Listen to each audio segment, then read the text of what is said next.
गोविंद शिल्प घेऊन येत आहे एकूण 80 ट्विन बंगलोचा भव्य दिव्य पंढरपुरातील एकमेव प्रकल्प। आमच्या प्रकल्पाची वैशिष्ट्ये मनाला शांती देणारं महादेवाचं मंदिर, मुख्य रस्ता सुमारे 30 फुटांचा, अंतर्गत रस्ता सुमारे 20 फुटांचा, ग्रामपंचायत योजनेचा प्रत्येक बंगलोजला स्वतंत्र नळ, सांडपाण्याची सुरक्षित विल्हेवाट, सर्व टाइल्स ग्लॉसी आणि नामांकित कंपनीच्या, सर्व स्टेअर, खिडक्या, चौकटी सुपर ब्लॅक ग्रेनाइट, दोन्ही अटॅच बाथरूम पूर्णपणे टाइल्स, पंतप्रधान हर घर नळ योजना पूर्णत्वाकडे, bathroom, basin, kitchen, CP fittings हे जगवार कंपनीचे, स्टील वर्क पूर्णपणे जिंदाल कंपनीचे, 1000 लिटर पाण्याची टाकी, 150 लिटर सोलर वॉटर हीटर सोबत वॉटर प्युरिफायर, प्रत्येक बंगलोजला स्वतंत्र पार्किंग, दर्शनीय भाग पूर्णपणे डॅटो टाइल्स, टाटा प्रवेश कंपनीचे आकर्षक भक्कम दरवाजा, फुटी उंचीचे सुरक्षित कंपाऊंड। मग विचार काय करताय? गोविंद शिल्प, पत्ता गट नंबर 95, हॉटेल अंगण शेजारी, लाकडी रोड, पंढरपूर। ताज्या घडामोडी पाहण्यासाठी आमच्या YouTube चॅनलवरील PVR म्हणजेच पंढरी वार्ता या न्यूजला सबस्क्राइब करा आणि शेजारील बेल आयकॉनवर क्लिक करा।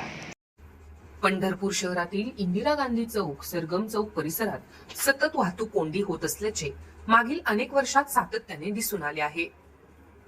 आता पंढरपुरास आषाढी यात्रेचे वेध लागले असून शहरात येणाऱ्या भाविकांच्या वाहनांची तसेच माल वाहतूक वाहनांची देखील मोठी गर्दी होताना दिसून येत आहे। मात्र जे चित्र इतर वेळी दिसते तेच चित्र यात्रेच्या तोंडावर सरगम चौक, इंदिरा गांधी चौक परिसरात दिसून येत आहे। मंगळवारी दुपारी पुन्हा या ठिकाणी वाहनांच्या लांबच लांब रांगा आणि वाहनांच्या कर्णकर्कश हॉर्नचा आवाज हेच चित्र दिसून आले। वाहतूक कोंडी झाल्याने थेट शहर पोलीस ठाण्यापर्यंत ट्रॅफिक जामचे चित्र दिसून येत होते। इंदिरा गांधी चौक आणि सरगम चौक या ठिकाणी वाहतूक शाखेचे कर्मचारी वर्दळीच्या वेळी तरी उपस्थित असले पाहिजेत अशी अपेक्षा मागील अनेक वेळा हेच चित्र दिसून आल्यानंतर व्यक्त होत आली आहे। मात्र याची फारशी गंभीर दखल घेतली जात नसल्याचे आज या ठिकाणी उद्भवलेल्या परिस्थितीतून दिसून येत आहे।